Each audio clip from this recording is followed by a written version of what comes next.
আমার জীবন আমার মরণ আমার রবের জন্য। আলহামদুলিল্লাহ রাব্বিল আলামিন ওয়াসসালাতু ওয়াসসালামু আলা সাইয়্যিদিল মুরসালিন আম্মা বা'দ ফাআউযু বিল্লাহি মিনাশ শাইতানির রাজীম বিসমিল্লাহির রহমানির রহিম সালাতু ওয়াসসালামু আলাইকা ইয়া রাসূলুল্লাহি ওয়া আলা আলিকা ওয়া আসহাবিকা ইয়া হাবিবাল্লাহ আসসালাতু ওয়াসসালামু আলাইকা ইয়া নবিয়্যাল্লাহি ওয়া আলা আলিকা ওয়া আসহাবিকা ইয়া নূরাল্লাহ। মাদানী চ্যানেলের দর্শক ও শ্রোতা, উপস্থিত হয়েছি ট্রান্সমিশন নিয়ে, যার নাম অন্ধকার থেকে আলোর পথে। যে যেখান থেকে আমাদের সাথে শরীক হয়েছেন আপনাদের সবাইকে জানাচ্ছি আমাদের এই অনুষ্ঠানের পক্ষ থেকে অসংখ্য শুভেচ্ছা এবং অভিনন্দন। আসুন দরুদে পাকের একটি ফজিলত দিয়ে অনুষ্ঠানটিকে শুরু করি। প্রিয় আকা মদিনে ওয়ালে মুস্তাফা হুজুর পুন্নুর সাল্লাল্লাহু আলাইহি ওয়াসাল্লাম ইরশাদ করেন, যে ব্যক্তি জুমার দিন আমার উপর ৮০ বার দরুদে পাক পাঠ করবে, আল্লাহ তাআলা তার ৮০ বছরের গুনাহকে মাফ করে দিবেন। এখানে উদ্দেশ্য হচ্ছে গুনাহে সাগীরা, অর্থাৎ ছোট গুনাহ, কেননা বড় গুনাহ তওবার মাধ্যমেই মাফ হয়ে থাকে। আল্লাহ তাআলা আমাদের সবার গুনাহকে মাফ করুক। সাল্লু আলাল হাবিব সাল্লাল্লাহু আলা মুহাম্মদ সাল্লাল্লাহু আলাইহি ওয়াসাল্লাম সালাতাম ওয়া সালামান আলাইকা সাইয়্যিদি ইয়া রাসূলুল্লাহ। আজকে আমরা বিষয় রেখেছি, তা হচ্ছে পিতামাতার অবাধ্যতার অন্ধকার থেকে খেদমতের আলোর দিকে। জি হ্যাঁ, যারা মা বাবার অবাধ্য হয়ে থাকে, মা বাবাকে কষ্ট দিয়ে থাকে, মা বাবাকে যথাযথ সম্মান দেয় না, তারা কিন্তু অন্ধকারের দিকেই থাকে। জি হ্যাঁ, তারা লাইফে যত শাইন হয়ে যাক না কেন, তারা লাইফে যত স্টাবলিশ হয়ে যাক না কেন, যত সাকসেসফুল ম্যান হয়ে যাক না কেন, তারা মানে একেবারে দিনের শেষে তারা কিন্তু অন্ধকারের মধ্যেই ডুবে থাকে। তারা নিজেকে যত বড়ই মানুষ মনে করুক না কেন, খোদার কাছে কিন্তু তারা একেবারেই মানে কি বলবো, তুচ্ছ বান্দা হিসেবে গণ্য হয়ে থাকে। তো এজন্য যারা মা বাবাকে খেদমত করে না, তারা অন্ধকারে ডুবে থাকে, আর যারা খেদমত করে তারা আলোতে আলোকিত হয়ে থাকে। ইনশাআল্লাহুল কারীম সে সম্পর্কে আলোচনা শুনবো। আজকে আমাদের সাথে মোবালিকে দাওয়াত ইসলামী হিসেবে উপস্থিত হয়েছেন আমাদের শাহিদ আত্তারি ভাই। কেমন আছেন? আলহামদুলিল্লাহ, মাশাআল্লাহুল কারীম। এবং নাতখা হিসেবে আমাদের সাথে আজকে উপস্থিত হয়েছেন আমাদের ইকবাল কাদেরি ভাই। কেমন আছেন? মাশাআল্লাহ। কালাম শুনবো, নাত শুনবো, আপনাদের অনুরোধ রাখারও চেষ্টা করবো। সুন্দরী না করে একটি কালাম আমরা শুনে আসি, এরপর ইনশাআল্লাহ আজকে যে বিষয় সেই বিষয় সম্পর্কে আমরা হুজুরের কাছ থেকে আলোচনা শুনবো। জি। কালাম শ্রবণ করার পূর্বে কিছু ভালো ভালো নিয়ত করে নিই, কেননা মুসলমানের নিয়ত তার আমল থেকে উত্তম। ভালো নিয়ত যত বেশি হবে, আমাদের আমল নামায় সওয়াব তত বেশি লিপিবদ্ধ করা হবে ইনশাআল্লাহ আজ্জা ওয়া জাল। আল্লাহ ও তার রসুল সাল্লাল্লাহু তাআলা আলাইহি ওয়া আলিহি সাল্লামের সন্তুষ্টি অর্জনের নিয়তে কালাম পাঠ করব ইনশাআল্লাহ আজ্জা ওয়া জাল। সাল্লি আলা নবিয়িনা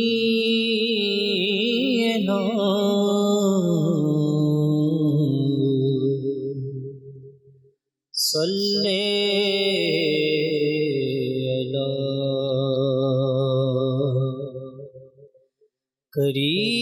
করিমিনা সাল্লি আলা মুহাম্মাদিন।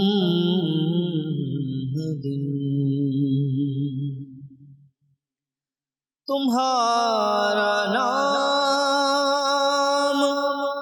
मुसीबत में जब लिया होगा,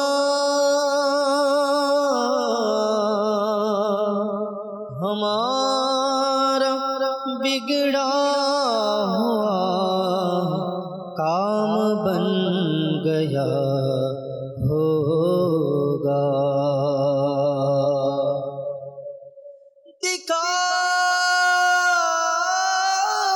दिखाई जाएगी महशर में शान महबूबी,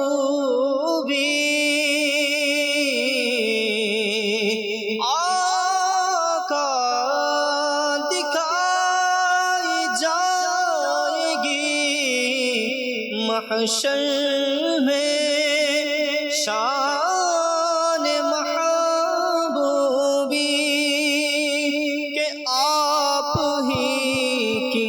खुशी आपका कहाँ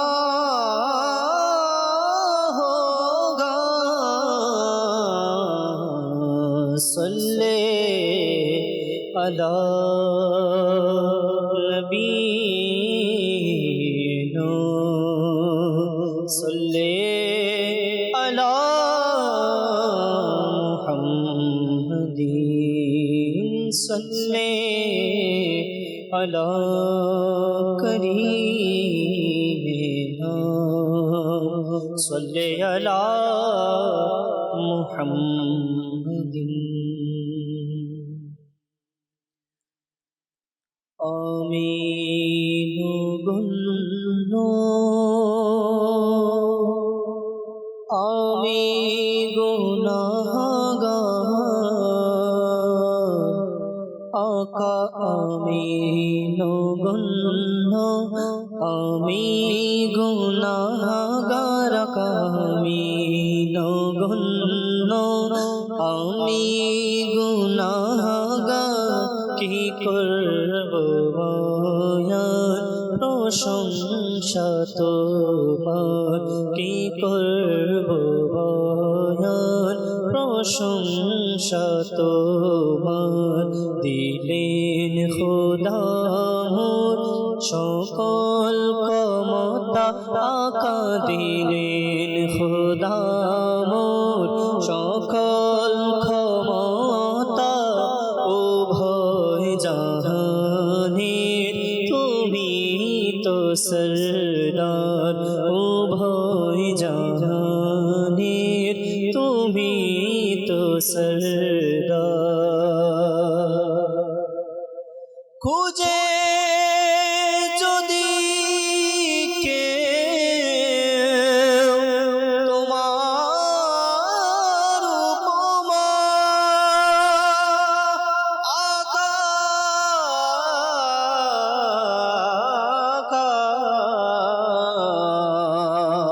খুঁজে যদি কেউ তোমার উপমা সারা দুনিয়ায় কোথাও পাবে না আকাশ সারা দুনিয়ায় কোথাও পাবে না তোমার ভিতরে হলো দো জাহান আকা তোমার তরে হলো দো জাহান কিভাবে পাবে উপমা তোমার কিভাবে পাবে উপমা তোমার দিলেন খোদা মোর সকল ক্ষমতা আকা দিলেন খোদা মোর সকল ক্ষমতা ও ভয় জাহানের তুমি তো সরদার। এসেছি হবে তোমার জন্য জীবন মরণ সব তোমার জন্য আকা জীবন মরণ সবে তোমার জন্য আমিন গুন্ন আকা আমিন গুন্ন তুমি অনন্য আকা আমিন গুন্ন তুমি অনন্য আমি ভিখারি তুমি যে সরদার দিলেন খোদা মোর সকল ক্ষমতা আকা দিলেন খোদা মোর সকল ক্ষমতা ও ভয় জাহানের তুমি সরদার দয়া করো না ডাকে অধমে দেখিবে তোমায় দুটি নয়নে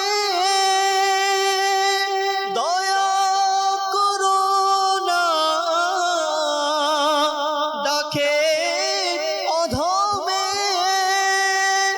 দেখিবে তোমায় আকা দুটি নয়নে জীবনে হবে কি তোমার দিদার ইয়া রাসূলুল্লাহ এ আশায় রয়েছি মোরা গুনাহগার ইয়া রাসূলুল্লাহ দয়া করো না ডাকে অধমে দেখিবে তোমায়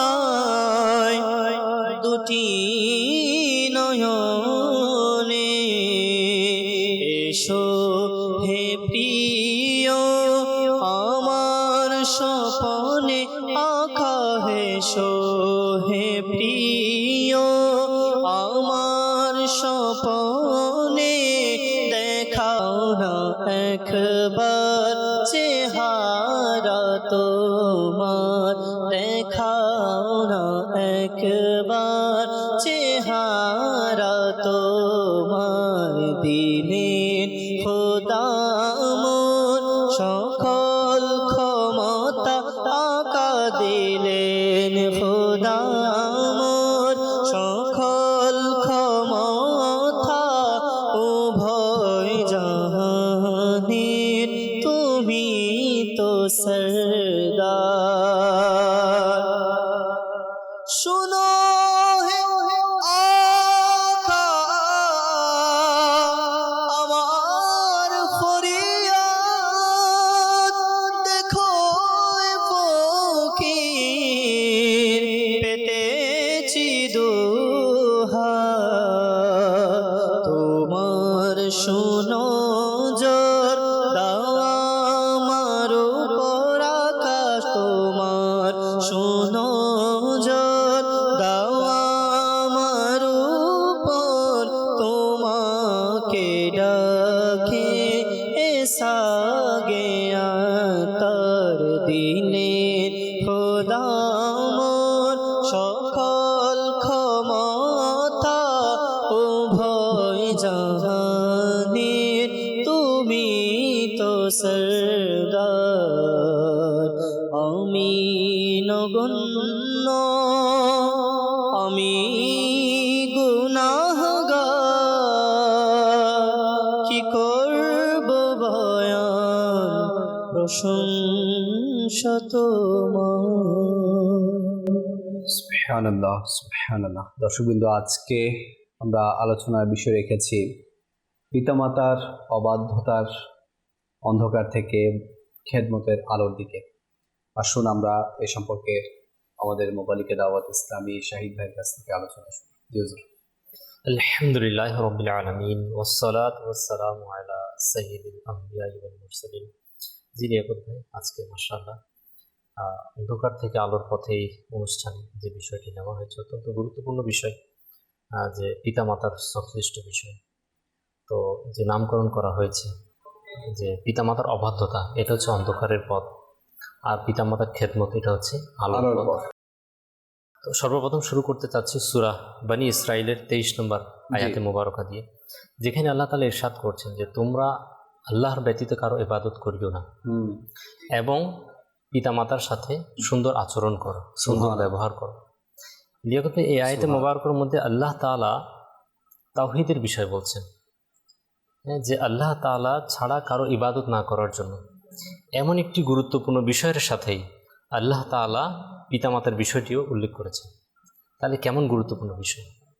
নিঃসন্দেহে আল্লাহ তাআলা এবং তার প্রিয় হাবিব সাল্লাল্লাহু তাআলা আলাইহি ওয়াসাল্লামের পর একজন সন্তানের জন্য পৃথিবীতে তার মা বাবা হচ্ছে নিয়ামত। তো পিতামাতাকে সন্তানের জন্য আল্লাহ তাআলা নিয়ামত হিসেবে দিয়েছেন। এখন এই নিয়ামতের কদর করলে দুনিয়াও কামিয়াব, আখিরাতও কামিয়াব।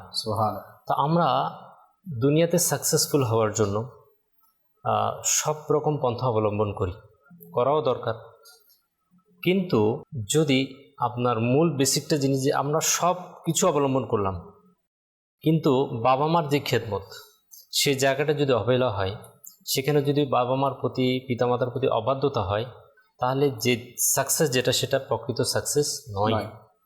তো এই ক্ষেত্রে যে বিষয়টা সেটা হচ্ছে যে তাহলে প্রথমে আসে যে অবাধ্যতা কি। অবাধ্য বলতে আমরা কাকে বুঝাবো?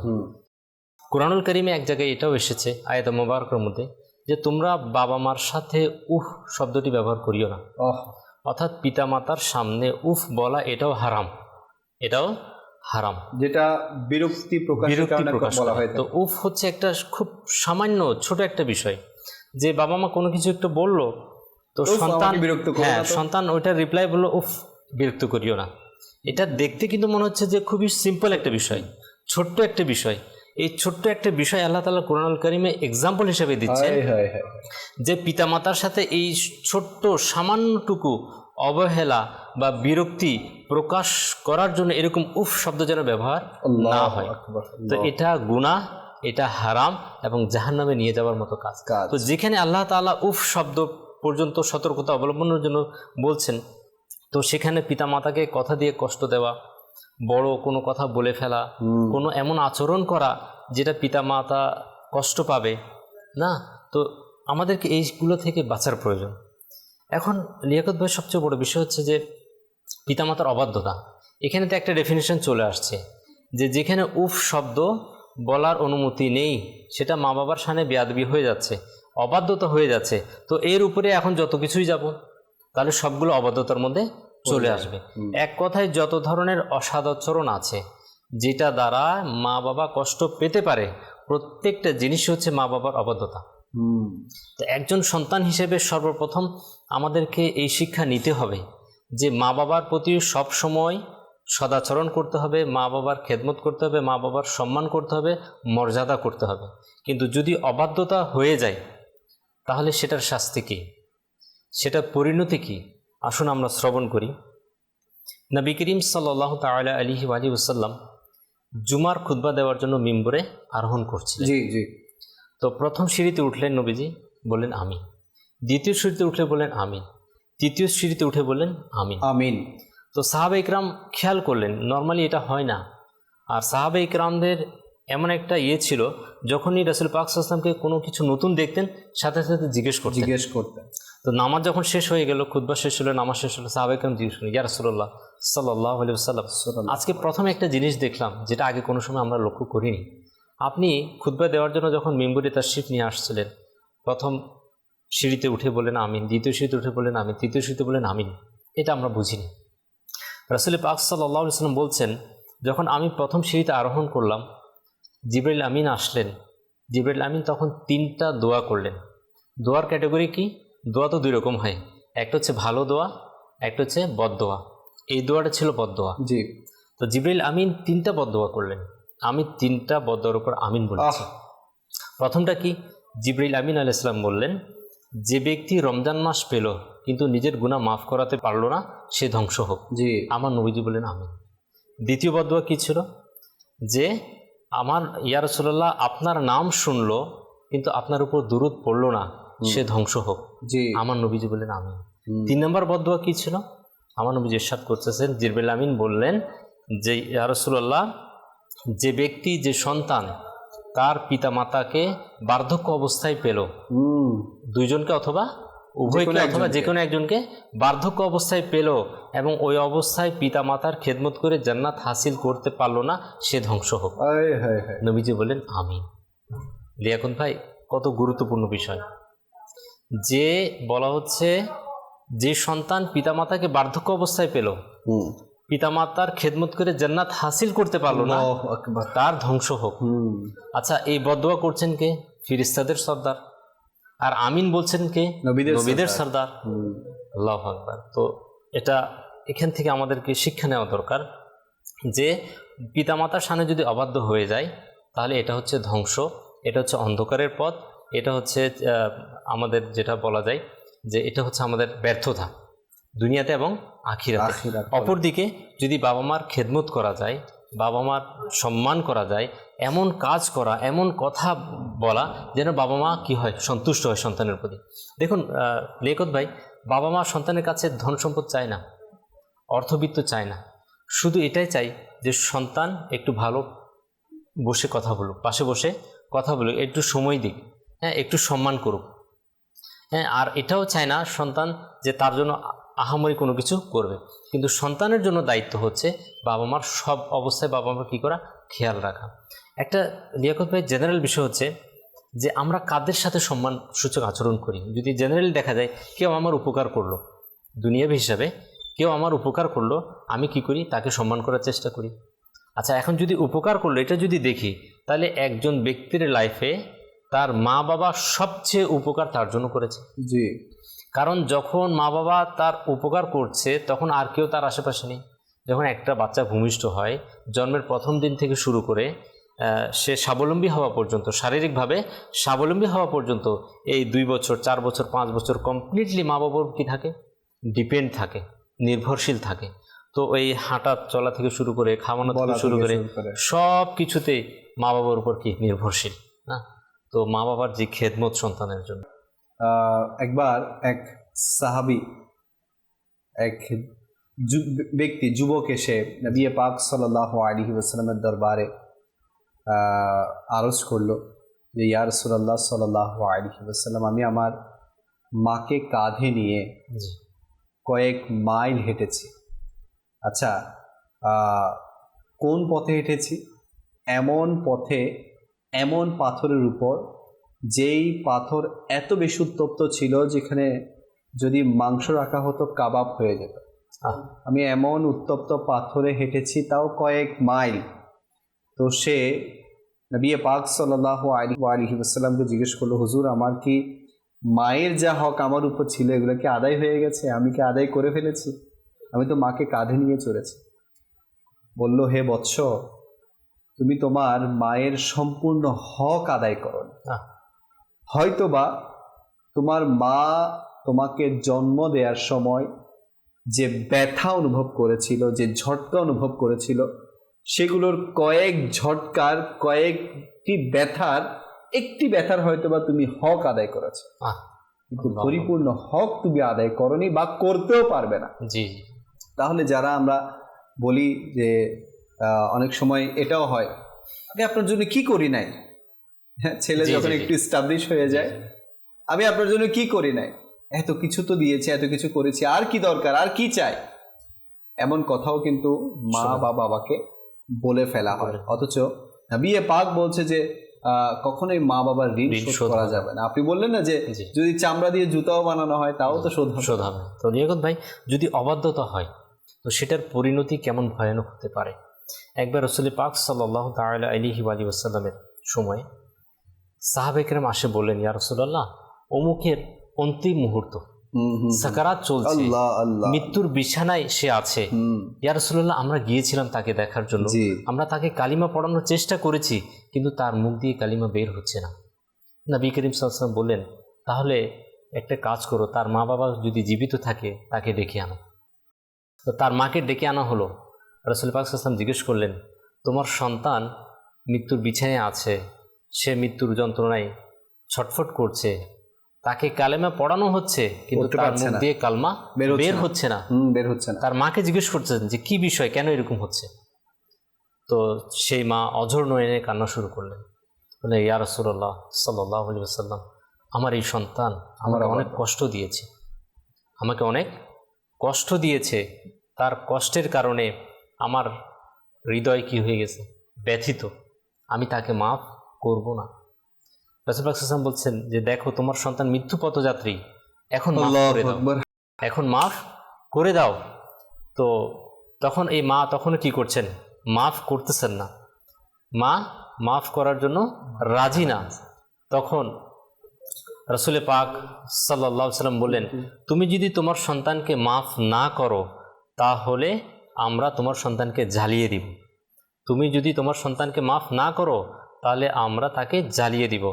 তখন রাসূল পাক সাল্লাল্লাহু আলাইহি ওয়াসাল্লাম সাহাবাদেরকে বললেন, এক কাজ করো, তার মা তো তাকে মাফ করছে না, তাহলে আমরা একটা কাজ করি, এর সন্তানকে আমরা জ্বালিয়ে দিই। যখন এটা বললেন, রাসূল পাক সাল্লাল্লাহু আলাইহি ওয়াসাল্লাম বললেন যে এর মায়ের মধ্যে যেন কি চলে আসে, মায়া চলে আসে সন্তানের প্রতি, যেন মাফ করে দেয়। এজন্য রাসূল পাক সাল্লাল্লাহু আলাইহি ওয়াসাল্লাম একটু কী করলেন, ওই অনুভূতি জাগ্রত করার জন্য বললেন যে তোমার সন্তানকে আমরা জ্বালিয়ে দিব। তো যখন এই কথা বললেন তখন মায়ের মনে মায়া চলে আসলো সন্তানের প্রতি। তো তখন মা বললেন, ইয়া রাসূলুল্লাহ, তাকে জ্বালিয়েন না, আমি তাকে মাফ করে দিলাম। রাসূল সাল্লাল্লাহু আলাইহি ওয়াসাল্লাম তখন বলছেন যে তুমি যদি মাফ না করো এবং এই অবস্থায় যদি তোমার সন্তান মৃত্যুবরণ করে, সে কবরেও জ্বলবে, সে আখিরাতেও জাহান্নামের আগুনে জ্বলবে, তুমি তাকে মাফ করে দাও। তখন সে মা তাকে মাফ করে দিলেন। যখন মাফ করে দিল তখন সাহাবায়ে কেরাম গেলেন ওই মৃত্যু পথযাত্রীর কাছে, গিয়ে তাকে কালেমা পড়ালেন। সাথে সাথে তার মুখে কালেমা উচ্চারিত হলো এবং তার রূহ বের হয়ে গেল।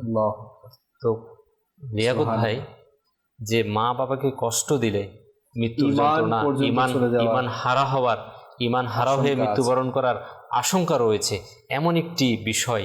তো এটা প্রত্যেক সন্তানকে সচেতন হওয়া এবং এটা যেন কোনোভাবেই মা বাবা যেন আমাদের দ্বারা কষ্ট না পায় সেদিকে খেয়াল রাখা অতীব জরুরি। আসলে অনেকে দাঁত থাকতে দাঁতের মূল্য বোঝে না, ঠিক তেমনি মা কিংবা বাবা হায়াতে থাকতে তাদের মর্ম অনেকে বুঝে না। তাকে জিজ্ঞেস করুন যারা এখন বাবা হারা, যে তারা বাবার জন্য কতটুকু আফসোস করে যে কাশ যদি আমার বাবা আমার কাছে থাকতো। তাদের জিজ্ঞেস করুন যারা মা হারা, তারা যখন বিভিন্ন সময় মায়ের যে মায়ের অস্তিত্বকে তারা মিস করে, তাদেরকে জিজ্ঞেস করুন না মা এবং বাবা কি জিনিস। আজ যাদের মা বাবা দুনিয়াতে আছে, হায়াতে আছে, পাশে আছে, কদর করছি না, তাদের সম্মান করছি না, তাদের যথাযথ মূল্য আমরা দিচ্ছি না। মনে রাখবেন, এই দুজন হারিয়ে যাওয়ার পরে আপনি বুঝবেন আপনার মা কি ছিল, আপনি বুঝবেন আপনার বাবা কি ছিল, এবং সেই বাবা শত প্রতিকূলতার মধ্যেও আপনার উপর কোনো আঁচ আসতে দেয়নি। সেই মা শত প্রতিকূলতার মধ্যেও আপনার উপর কোনো বিপদ আসতে দেয়নি, নিজেরা সহ্য করেছে, সন্তানদেরকে বাঁচিয়েছে। আপনি দেখেছেন কখনো মুরগিকে, মা মুরগি যেগুলো থাকে, যখন বৃষ্টি পড়ে না, তখন সে নিজের যে পাখনা আছে সেগুলো দিয়ে বাচ্চাকে ঘিরে ফেলে, অথচ নিজে ভিজে। জি জি, এটা আমরা সবাই দেখেছি, আমরা প্রায় সময় দেখেছি। এরকম অনেক জন্তু জানোয়ার আপনি দেখবেন, এদের মধ্যেও মমত্ববোধ আছে। মায়ের সে মমতা তাদের মাঝেও আছে যেটা আমাদের মায়ের মধ্যে আছে। ঠিক সেইভাবে আমাদের মারাও কিন্তু অনেক ত্যাগ স্বীকার করেছে, আমাদের বাবারাও কিন্তু অনেক ত্যাগ স্বীকার করেছে। এই জন্য তাদের যথাযথ কদর করা, তাদের মূল্য দেয়া, এটা আমাদের উপর অতীব জরুরি, অতীব জরুরি। মনে রাখবেন, মা বাবা যদি নারাজ হয়ে যায়, আল্লাহ তাআলাও আপনার উপর নারাজ হবে। হ্যাঁ, কিতাবের মধ্যে এসেছে, যার উপর মা বাবা নারাজ তার উপর আল্লাহ তাআলাও নারাজ, আর যার উপর তার মা বাবা সন্তুষ্ট তার উপর আল্লাহ তাআলাও সন্তুষ্ট। লিয়াকত ভাই, বর্তমান সময় একটা সময় ছিল যখন মা বাবার কদর, মা বাবার সম্মান সমাজের মধ্যে একেবারে প্রচলন ছিল, কিন্তু যত আমরা উন্নত দিকে যাচ্ছি, যেটাকে আমরা যত ডেভেলপমেন্টই বলি না কেন, এমনও কিছু কান্ট্রি আছে যেখানে মা বাবা একটু উঁচু আওয়াজে সন্তানকে গালিও দিতে পারে না, বকাও দিতে পারে না। এমনও কিছু কান্ট্রি আছে, ল করা আছে ডিরেক্ট, যে এখানে বাচ্চাদেরকে শাসন করতে পারবে না। আমাদের যারা মুসলিম সোসাইটিতে আমরা আছি, আমাদের বাবা চাচারা তাদের মাকে কেমন সম্মান করতো, কেমন খেদমত করতো মায়ের প্রতি, না তারা তাদের সন্তানদেরকে বলতো যে তোমার দাদাকে সম্মান করো। কিন্তু এখন তো পরিস্থিতি চেঞ্জ হয়ে গিয়েছে। আর এখন আফসোস যে বর্তমান এই টেকনোলজির যুগে আমরা যতটুকু অন্যদের প্রতি সহনশীল, অন্যদের প্রতি দয়ালু না, বিশেষ করে আমি 2টা ক্লাসের শ্রেণীর দৃষ্টি আকর্ষণ করব আজকে অনুষ্ঠানের মাধ্যমে। একই হচ্ছে যারা যুবক, যারা ইয়াং রয়েছে এবং যারা হচ্ছে স্টুডেন্ট রয়েছে। তো যখন ইয়াং বয়সে চলে আসে, যখন যুবক থাকে, যখন বাহিরে একটা ফ্রেন্ড সার্কেল গড়ে ওঠে, একটা জগৎ গড়ে ওঠে, একটা পৃথিবী গড়ে ওঠে, তখন এই সময়টাতে দেখা যায় যে মা বাবার প্রতি একটা অবহেলা তৈরি হয়। তখন আমরা বাহিরের জগৎকে প্রাধান্য দিই, আমরা ফ্রেন্ড সার্কেলকে প্রাধান্য দিই।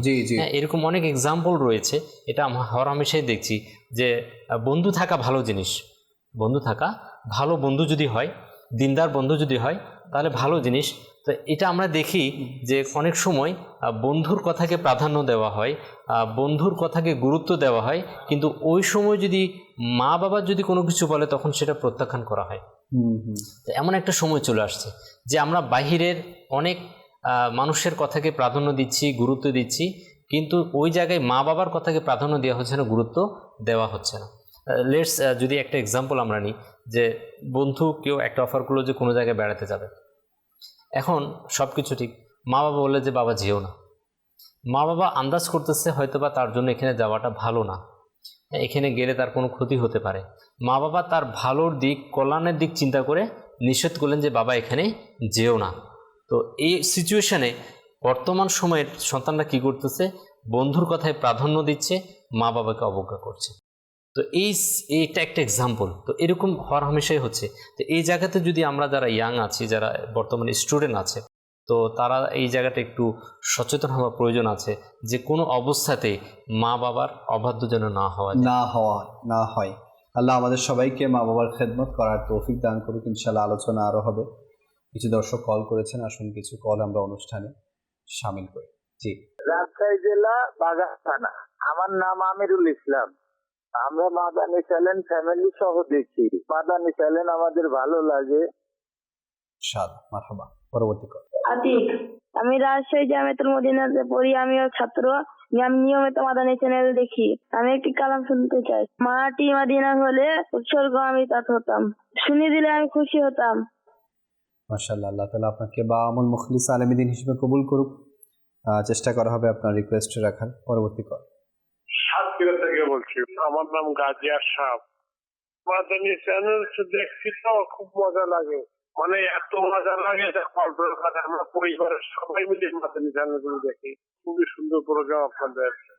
মাশাআল্লাহ, আপনার প্রশংসার জন্য মোবারকবাদ, আপনাকে অসংখ্য শুকরিয়া। আল্লাহ তাআলা আমাদেরকে মাদানী চ্যানেল সবাইকে দেখার এবং অন্যকে দেখার দাওয়াত দেওয়ার তৌফিক দান করুন। পরবর্তী কল। আমার নাম মোহাম্মদ মিলন। আমি একটি কালাম শুনতে চাই। আমি আমার বাগান। আচ্ছা, ইনশাআল্লাহ। পরবর্তী কল। আমি চট্টগ্রাম থেকে বলছি। আমার নাম হলো আলহাজ শাহ আলম কন্ডাক্টর। আপনাদের আলাপ আলোচনা শুনে আমি অনেক, আমার মনটা শান্তি লাগছে। এই জন্য আপনাদেরকে আমি ধন্যবাদ জানাচ্ছি। আল্লাহ তাআলা আপনার উপর খাস রহমত নাজিল করুক। এভাবে দেখতে থাকবেন, ইনশাআল্লাহ আরো শান্তি পাবেন। পরবর্তী কল। আমার নাম মোহাম্মদ আমিন। একটা গজল শোনা মদিনা পামের মদিনা শোনা। আচ্ছা, ইনশাআল্লাহ। কালামের রিকোয়েস্ট এসেছে অনেক। ইকবাল ভাই, কালাম শুনবো আপনার কাছ থেকে। মাটি মদিনার হলে উৎসর্গ তাতে আমি হতাম। পথ প্রিয় মদিনার হলে তার ধুলি কণা আমি হতাম। মাটি মদিনার হলে উৎসর্গ তাতে আমি হতাম। পথ প্রিয় মদিনার হলে তার ধুলি কণা আমি হতাম। হতো যদি হয় মন ধারে ডেকেছেন হযরত। হতো যদি হয় মন ধারে ডেকেছেন হযরত। সেথায় উপস্থিত হয়ে উৎসর্গ তাহার প্রতি হতাম। মাটির মদিনা হলে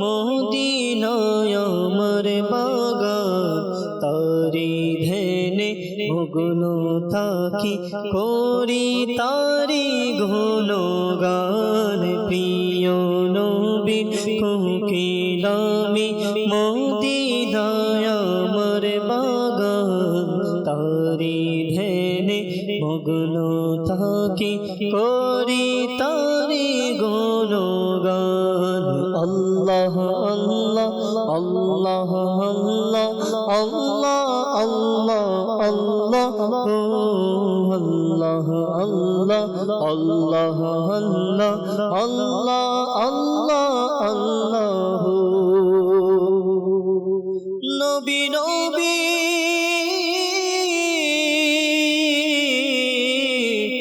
নবী নবী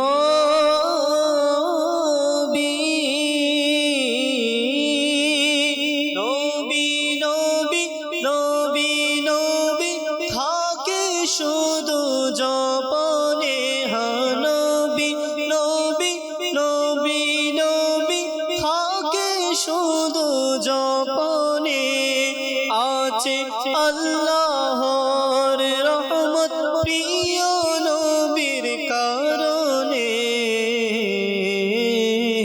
সেই বাগানের জন্য আমি সেই বাগানে দেব প্রাণক সেই বাগানের জন্য আমি সেই বাগানে দেব প্রাণ তারি ধ্যানে মগ্ন থাকি করি তারি গুণগান আল্লাহ আল্লাহ আল্লাহ আল্লাহ আল্লাহ আল্লাহ আল্লাহ আল্লাহ আল্লাহ আল্লাহ আল্লাহ সেই বাগানে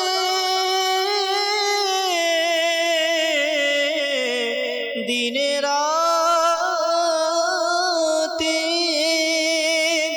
আসে কত ফেরেশতা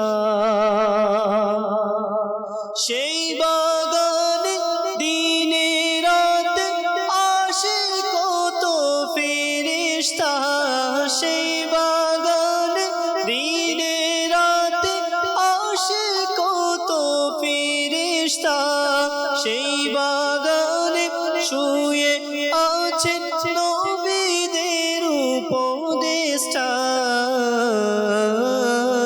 সেই বাগানের জন্য আমি সেই বাগানে দেব প্রাণ তারি ধ্যানে মগ্ন থাকি করি তারি গুণগান প্রিয় নবীর কোকিলামি মদিনা আমার বাগান তারি ধ্যানে মগ্ন থাকি করি তারি গুণগান সুবহানাল্লাহ সুবহানাল্লাহ। দর্শকবৃন্দ, দেখছেন অনুষ্ঠান অন্ধকার থেকে আলোর পথে।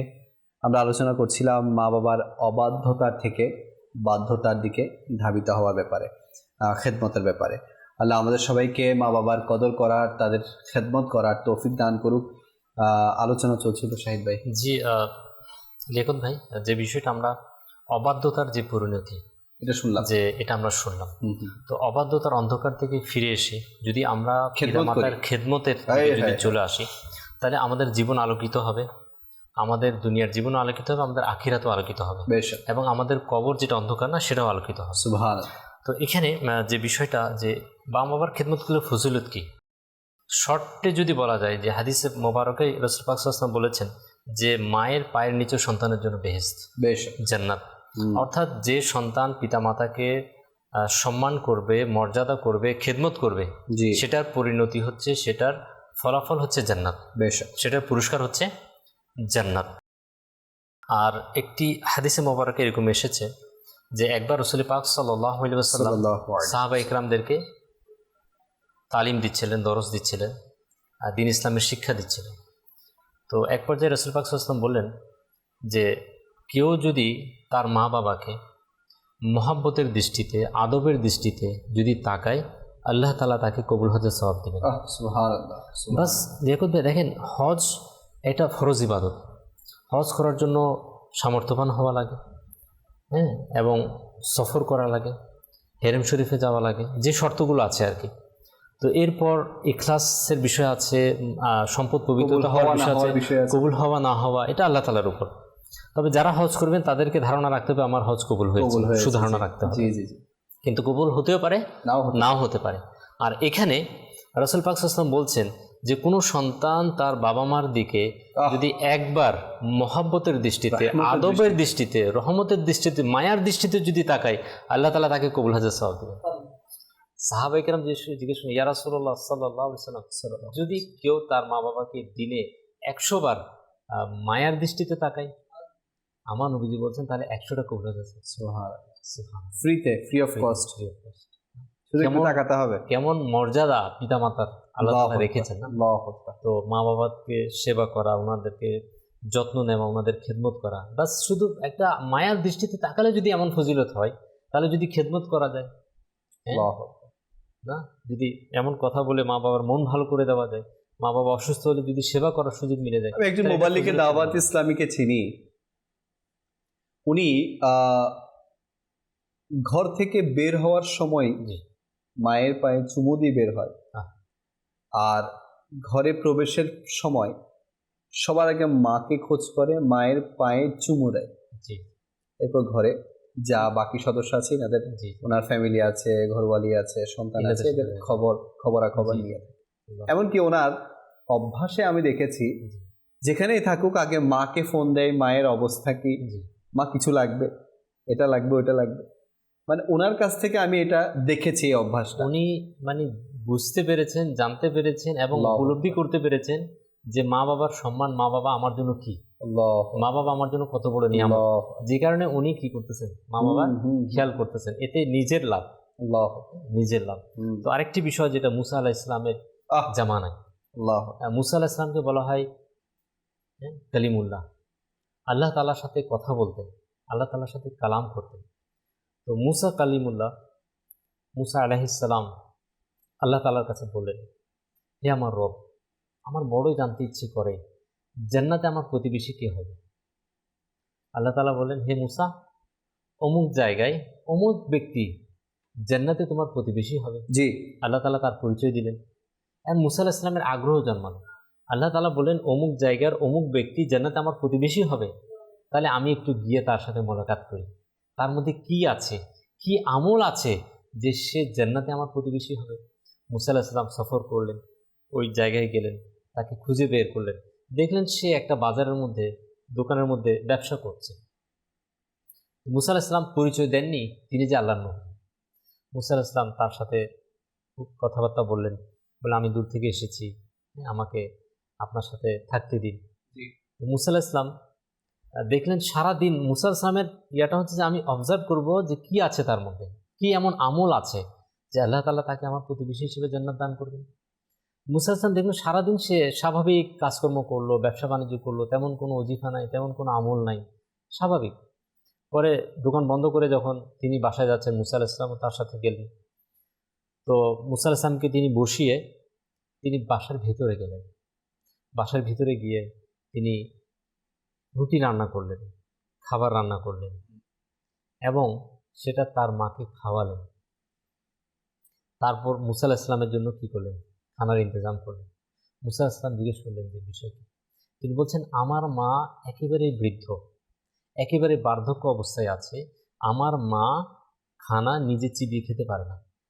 আমি দোকান থেকে এসে, আমি বাজার থেকে এসে মার জন্য খানা তৈরি করি, আমি নিজে চিবিয়ে চিবিয়ে আমার মাকে দিই, সেটা আমার মা খেয়ে নেয়। তা আমি আমার মাকে খাবার দিয়ে তারপর আপনার জন্য নিয়ে এসেছি। এবং আমার মা সবসময় দোয়া করেন যে আল্লাহ, আমার সন্তান আমার যে খেদমত করছে, আমার যে খেয়াল রাখতেছে, আল্লাহ তুমি মুসা নবীর সাথে তাকে জান্নাতে দিন। মা তার সন্তানের জন্য দোয়া করছেন, এ আল্লাহ, আমার সন্তান আমার যে খেদমত করছে, তুমি এটার বদলায় মুসা নবীর সাথে আমার সন্তানকে জান্নাতে দিন। মুসা আলাইহিস সালাম বুঝতে পারলেন এই আমলটাই আল্লাহ তাআলা কবুল করেছেন। এই আমলের বদৌলতে সে জান্নাতে আমার প্রতিবেশী হিসেবে সঙ্গী হবে। মায়ের দোয়া, বিয়ে করতে মায়ের দোয়া, বাবার দোয়া, এটা অনেক বড় জিনিস, হাতিয়ার দুনিয়াতে কামিয়াব হওয়ার জন্য, আখিরাতে কামিয়াব হওয়ার জন্য। তো আমাদের উচিত যারা সন্তান আছি, যাদের বাবা মা এখনো হায়াতে আছে, আমরা বাবা মার দোয়া নিই, এমনভাবে তাদের সেবা করি যে মুখ দিয়ে বলতে না হয়, তাদের অন্তর থেকে যেন দোয়া বের হয় সন্তানের জন্য। আর মা বাবা সন্তানের জন্য যদি দোয়া করে, সে সন্তান দুনিয়াতেও কামিয়াব, আখিরাতেও কামিয়াব। আর এমন কাজ থেকে, এমন আচরণ থেকে আমরা বিরত থাকি যেন মা বাবার বরদোয়া সন্তানের জন্য যেন বের না হয়। আমি এমনও সন্তান দেখেছি আল্লাহ তাআলার পানা, যে সন্তানের জন্য মা বাবা যখনই কোনো দোয়া করে সেটা বদদোয়াই করে, এমন কষ্ট পেয়েছে সন্তান থেকে, গালিগালাজ থেকে শুরু করে এমন মারধর করার জন্য উদ্ধত হয়েছে মা বাবাকে, সন্তান মা বাবাকে।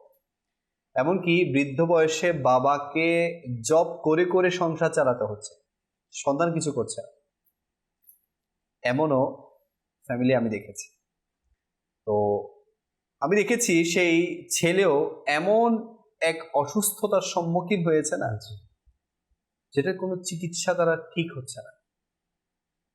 এগুলোই হচ্ছে মা বাবার অবাধ্যতার ফল, যেটা দুনিয়াতেই পেয়ে যায়।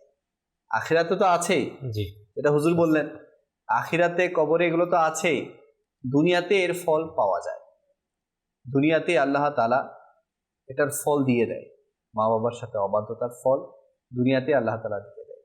এই জন্য মা বাবাকে কষ্ট না দেয়া, মা বাবাকে অসম্মান না করা, এরপর মা বাবাকে যথাযথ খেদমত করা। আজকে সন্তান যখন একটু বড় হয়ে যায়, সন্তানের যখন ফ্যামিলি, নিজের ফ্যামিলি হয়ে যায়, নিজের স্ত্রী, নিজের সন্তান এগুলো হয়ে যায়, তখন মা বাবাকে খুবই কি বলবো, মানে অবজ্ঞা করা হয়, মা বাবাকে একেবারেই তুচ্ছ তাচ্ছিল্য করা হয়, তাদেরকে এমন মনে করানো হয় যে তারা এখন আর তাদের পার্ট না, অথচ যারা না হলে আমি কিছুই হতাম না, যারা না হলে আমি এই দুনিয়াতেও আসতাম না, তাদেরকে এখন আমি আর আমার পার্টই মনে করছি না, কারণ তারা বৃদ্ধ হয়ে গেছে, এখন আমার সাথে তাদের আর কি কানেকশন, কি লেনদেন। End of the moment, end of the day তাদেরকে আমরা বৃদ্ধাশ্রমে পাঠিয়ে দেই, ওল্ড হাউসে পাঠিয়ে দেয়। এমন অনেক মা বাবার মৃত্যু হয়েছে ওল্ড হাউসে, সন্তান পাশে ছিল না। এমন অনেক মা বাবার মৃত্যু হয়েছে রোডে ঘাটে, সন্তান পাশে ছিল না। এমন অনেক মা বাবার মৃত্যু হয়েছে, আপনারা বেশ কিছুদিন আগেও দেখেছেন যে এক ফ্ল্যাটে মায়ের মৃত্যু হয়েছে, মরদেহ পড়ে আছে 7 দিন ধরে, সন্তানদের কোনো খোঁজ খবরই নেই, অথচ প্রত্যেকটি সন্তানই খুব বড় বড় পর্যায়ে ওয়েল এস্টাবলিশ। জি, ওয়েল এস্টাবলিশ। আমি আর পুরো ঘটনা বলছি না, অনেকেই জানেন।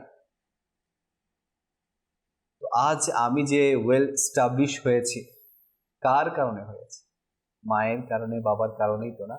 তারা আজ দুনিয়াতে যদি আমাদেরকে দুনিয়ার মুখই না দেখাতেন, তাহলে আমরা কে কোথায় থাকতাম? তো আমরা এটাই মাথায় রাখি যে মা বাবা হচ্ছে আমাদের জন্য জান্নাত, আবার সেই মা বাবাই হচ্ছে আমাদের জন্য জাহান্নাম। কিভাবে? খেদমতের মাধ্যমে জান্নাত মিলবে, খেদমত না করলে জাহান্নাম মিলবে। বাস এটা আমরা মাথায় রাখি, মা বাবাকে যথাযথ সম্মান করি। আমরা যত বড়ই হয়ে যাই না কেন, আমাদের স্ত্রী ঘরে চলে আসুক না কেন, আমাদের সন্তান হয়ে যাক না কেন, আমরা মা বাবার কাছে সন্তানই, আমরা কখনো মা বাবার কাছে বড় হতে পারবো না। বাস তাদের খেয়াল রাখি কি প্রয়োজন। অনেক সময় মা বাবার আহামরিক বেশি কিছু প্রয়োজন হয় না, যেটা আমার শাহিদ ভাই বললেন।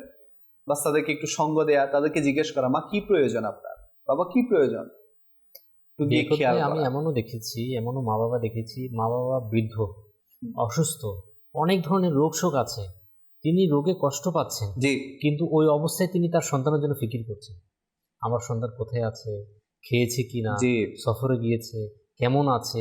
আর নিজে শারীরিক কষ্টের মধ্যে আছেন, কিন্তু সন্তানের চিন্তায় তিনি কি বিভোর, চিন্তিত, সন্তানের চিন্তায় তিনি বিভোর। জি জি, আল্লাহ আমাদের সবাইকে মা বাবার খেদমত করার তৌফিক দান করুন। আমিরুল ইসলামতে একটি রিসালা আছে, সামুদ্রিক গম্বুজ, আমি সাজেস্ট করবো এটা অবশ্যই পড়বেন। আর দাওয়াত ইসলামের এই মাদানী পরিবেশে যুক্ত হন। আজকের অনুষ্ঠান এখানেই শেষ করতে হচ্ছে। ইনশাআল্লাহ করিম আগামী পর্বে অন্য একটি বিষয় নিয়ে হাজির হব। আপনাদের সুস্থতা কামনা করে এখানে শেষ করছি। সাল্লু আলাল হাবিব সাল্লাল্লাহু আলাইহি ওয়াসাল্লাম সাল্লাল্লাহু আলাইহি ওয়াসাল্লাম। আমার জীবন আমার মরণ আমার রবের জন্য।